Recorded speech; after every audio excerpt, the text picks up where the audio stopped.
Néstor, ¿por dónde vamos? Bueno, avancemos un poco más de lo que ya anunció Luis ayer sobre lo que ocurrió en Bolivia el domingo. Como sabemos, ganó Rodrigo Paz, es el presidente electo en Bolivia, va a asumir en el mes de noviembre, creo. Sí, el 8 de noviembre. El 8 de noviembre, sí. El resultado oficial igual tiene que ser ratificado, pero es una gran ventaja, 54.6 de los votos versus 45.4, casi 10 puntos de Jorge Tuto Quiroga. Recordemos que fue un balotaje, que es la primera vez que hay una segunda vuelta en la historia de Bolivia, y que Rodrigo Paz se presentó por el Partido Demócrata Cristiano. Se habla mucho de dos opciones de derecha. Yo matizaría un poquito, ¿no? Rodrigo Paz es de derecha, pero es un centro derecha, bastante moderado, y el que perdió sí era un duro hombre del neoliberalismo y muy pro-estadounidense, que era Jorge Quiroga, que fue vicepresidente y presidente en algún momento de la historia boliviana cuando era el vice del ex dictador Banzer, quien fue dictador y también ganó unas elecciones, y cuando murió Banzer asumió brevemente la presidencia. Así que eran dos propuestas dentro del espectro de la derecha, la más moderada, la más de centro, la más centrista, ¿no? Bien recordaba Luispa que Rodrigo Paz viene de una familia política, su padre, que todavía vive, fue el fundador del MIR, el Movimiento de Izquierda Revolucionaria, Jaime Paz Zamora. Recordaba Luispa también la vinculación con Paz Extensor, un líder de lo que fue el MNR, el Movimiento Nacional Revolucionario, allá por fines de los 40, 50, que fue una gran revolución nacional boliviana. Estuvieron exiliados mucho tiempo, entre otros lugares en Argentina, por lo tanto Rodrigo Paz siempre tuvo una predisposición importante para la relación con nuestro país, que para todo presidente de Bolivia es importante también por la comunidad boliviana, y muy pro Mercosur. Diría que el electorado votó sobre todo, implosionado el MAS y agotada la experiencia de la izquierda plurinacional, popular, que encabezó en su momento Evo Morales, optó por alguien práctico, pragmático y por la gestión, que lo que más quiere el pueblo boliviano, y eso se repite en muchos escenarios electorales hoy en día, no es tanto lo político e ideológico, sino que le resuelvan cosas concretas, pragmáticas y de gestión.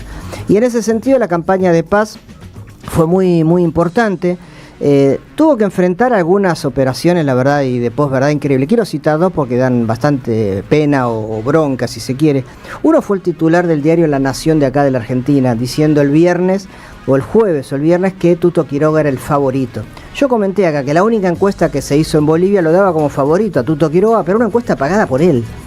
Es decir que era el favorito, la verdad que era tremendo. La Nación es una cosa increíble. Y no lo digo por el colega que viajó, que es un buen periodista, pero la línea editorial es de una injerencia y de una vergüenza total. Así como hacen con otras cosas, con lo de Medio Oriente, con lo de Trump, con lo de Milei, también lo hacen con Bolivia. El diario La Nación, el diario de Mitre. Y el otro fue Durán Barba.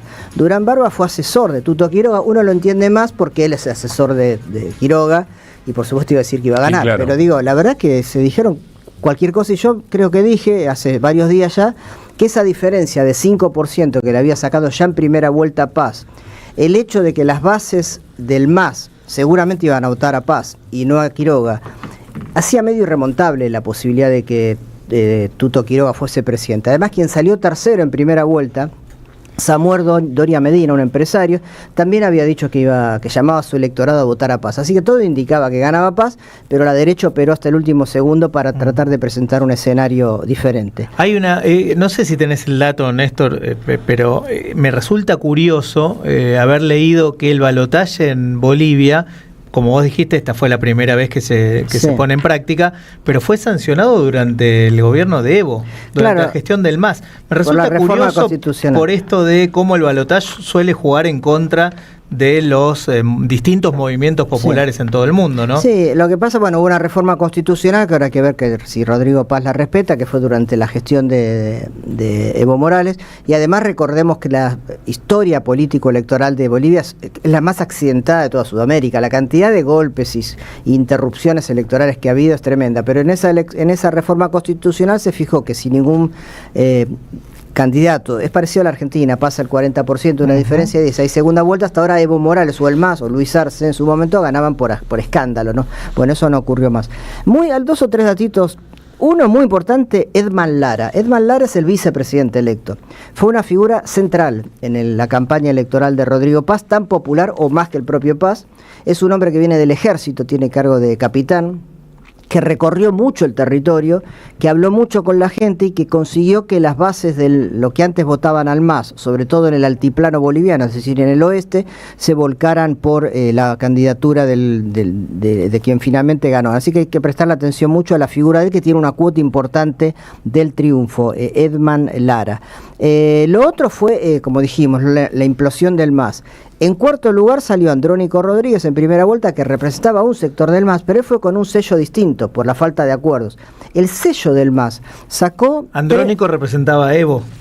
En su momento sí, pero él ahora fue por la suya, pues estaba muy enfrentado a Evo y también enfrentado a Luis Arce. Al no haber candidato de unidad, el MAS sí fue con su sello, con el candidato que presentó el presidente saliente, Luis Arce, que fue del Castillo. Sacó 3.16% y la ley boliviana dice que si no sacás más del 3% perdés la figura jurídica, tu personería jurídica. Es decir, que el MAS estuvo a punto de perder la personería jurídica después de 20 años de gobierno. Tremendo eso. Yo le preguntaba a Luispa, cuando ayer hacía la crónica, ¿qué dejó el MAS, digamos, ¿no? ¿Qué dejó el MAS como base para, en todo caso? Yo creo que dejó mucho, digamos, tampoco se puede desmerecer que durante no digo en términos de reformas, ¿no? Ayer Luispa contaba que cualquier avance en términos de lo que significa, por ejemplo, la nacionalización de empresas o de recursos, etcétera, no, me imagino que de un plumazo no. Pero en términos de construcción política, de aquello que nosotros se acuerdan cuando Cristina se va, cuando deja la presidencia con esa plaza repleta, había una sensación de irreversibilidad de un montón de cosas que después se mostraron bastante más endebles de lo que se creía. Lo que pasa es que también con los sistemas políticos que hay en Latinoamérica, vos conseguís hegemonía, conseguís ganar la adhesión de grandes masas populares. 20 años es mucho, hay un desgaste, la derecha por supuesto juega. Dejemos de lado la interna salvaje que hubo entre Evo Morales y Luis Arce. No, pero eso te puede lastimar convicciones, eso te puede lastimar lineamientos de modelo. No, y además eso fue el determinante para que no gane más. Evo llamó al voto nulo y sacó 20%. Le sumás a Andrónico, que sacó 8, Castillo, que sumó 3, y por lo menos estaban en el balotaje. Esa fue la clave.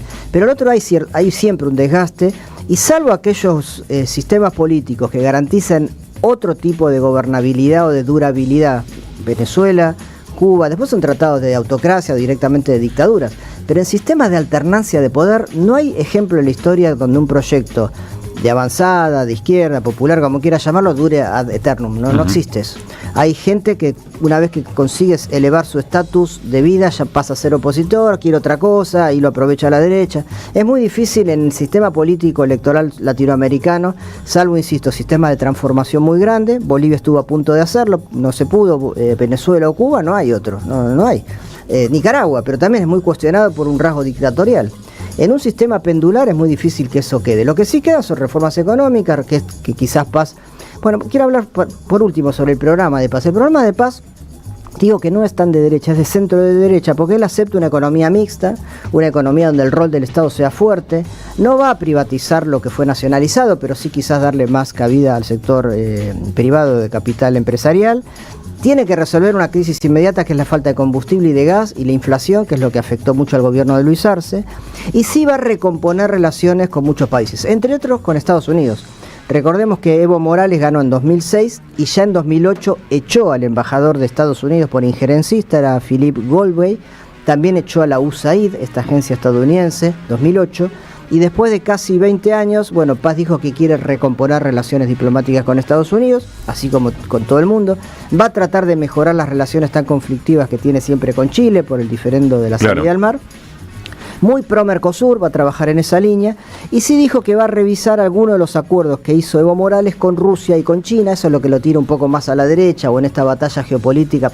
Pero no dar marcha atrás, sino revisar y hacerlos más transparentes, porque en el gobierno del MAS se avanzó muchísimo en la alianza tanto con Rusia con China. De hecho, Bolivia con Arce pidió ser miembro de los BRICS, que cosa que no se logró. Así que bueno, empieza el 8 de noviembre una gestión, finaliza una etapa, me parece que va a ser un gobierno que va a tener que ver cómo se recompone la alianza de izquierda, si le van a hacer oposición o no, y va a estar muy debilitada. La figura del vice va a haber que prestarle atención porque es muy popular. Y lo otro es la propia dinámica de la crisis económica de Bolivia, que es fuerte por el faltante de gas y por la inflación. Pero pragmatismo y gestión es lo que más me parece va a sellar la gestión que va a tener Paz Pereira en este nuevo gobierno de Bolivia. Pablo Caruso, Luis Pablo Giniger, Gabriela Radiche.